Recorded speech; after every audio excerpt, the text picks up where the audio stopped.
নমস্কার বন্ধুরা, আপনারা কি দ্রুত ধনী হতে চান? তাহলে আজকের এই ভিডিওটি একদম স্কিপ করবেন না, কারণ আজকের ভিডিওয় আমরা চাণক্যের কিছু নীতির কথা বলবো, আর যে নীতিগুলো আপনার জীবনে প্রচুর অর্থ এনে দিতে পারে। তাই অবশ্যই আজকের এই ভিডিওটি আপনার জন্য গুরুত্বপূর্ণ যদি আপনি দ্রুত ধনী হতে চান। চাণক্যের মতে আজ তাহলে এই অভ্যাস আপনাকে ত্যাগ করতে হবে। কি অভ্যাস ত্যাগ করলে আপনি অর্থ উপার্জন করবেন? কি অভ্যাস ত্যাগ করলে আপনার জীবনে প্রচুর অর্থ আসতে পারে?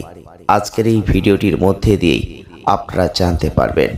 তাই ভিডিওটি স্কিপ না করে পুরোটা দেখার চেষ্টা করুন। অর্থ উপার্জন করতে কে না চান? আপনি চাইছেন, আমিও চাইছি, কিন্তু অর্থ উপার্জনের জন্য কিছু গুণ থাকারও তো প্রয়োজন আছে। চাণক্য তেমনই কিছু কথা বলে গেছেন। আপনি যদি ধনী ব্যক্তিদের দিকে তাকান, তবে আপনি তাদের সবার মধ্যে কিছু অভ্যাস কমন দেখতে পাবেন। তাই কিছু অভ্যাস অর্থ উপার্জন করতে বা ধনী হতে সাহায্য করে। সুগন্ধি যেমন একেবারেই চারিদিকে ছড়িয়ে পড়ে, তেমনি কোনো ব্যক্তির গুণও বলার আর প্রয়োজন হয় না। তাই কথাতেই আছে, সুগন্ধ যেমন দমন করা যায় না, তেমনি ভালো গুণকেও দমিয়ে রাখা যায় না। ধনী মানুষ সব সময় লক্ষ্য নির্ধারণ করে থাকেন, আর সেই অনুযায়ী তিনি পরিকল্পনা করেন। তারা ছোট ছোট পরিকল্পনা অর্জন করতে সপ্তাহ, মাস, বছর সময় নেন। তারপর ভাবুন, 20 বছর পর নিজেকে কোথায় দেখতে পাবেন। আর বিশেষজ্ঞরা বলেন, মানুষের জীবন নিয়ে কোনো পরিকল্পনা নেই। তাই জীবনে একটা পরিকল্পনা তৈরি করে সেটা পূরণ করার লক্ষ্য আপনাকে নির্ধারণ করতে হবে।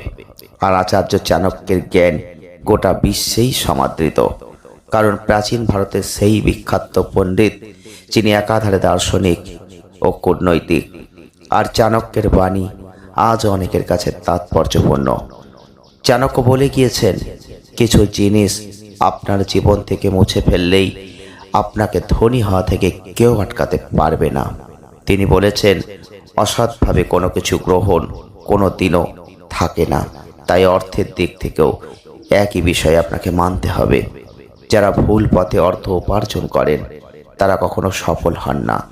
নিজের বুদ্ধি দিয়ে সৎ পথে নিজের উপার্জন বাড়ানোর চেষ্টা করুন।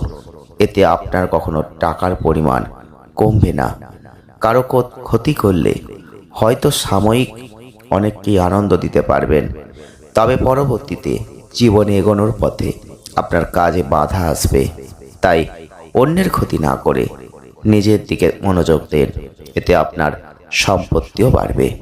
কাউকে কখনো খারাপ কথা বলে ভালো থাকতে পারবেন না, এমনটাই আচার্য চাণক্য বলে গিয়েছেন।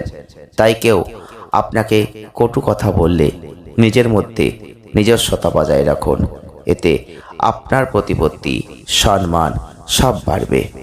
চাণক্যের মতে জীবনে এগিয়ে যাওয়ার পথে কখনোই অহংকার করবেন না, কারণ অহংকার হচ্ছে পতনের মূল কারণ।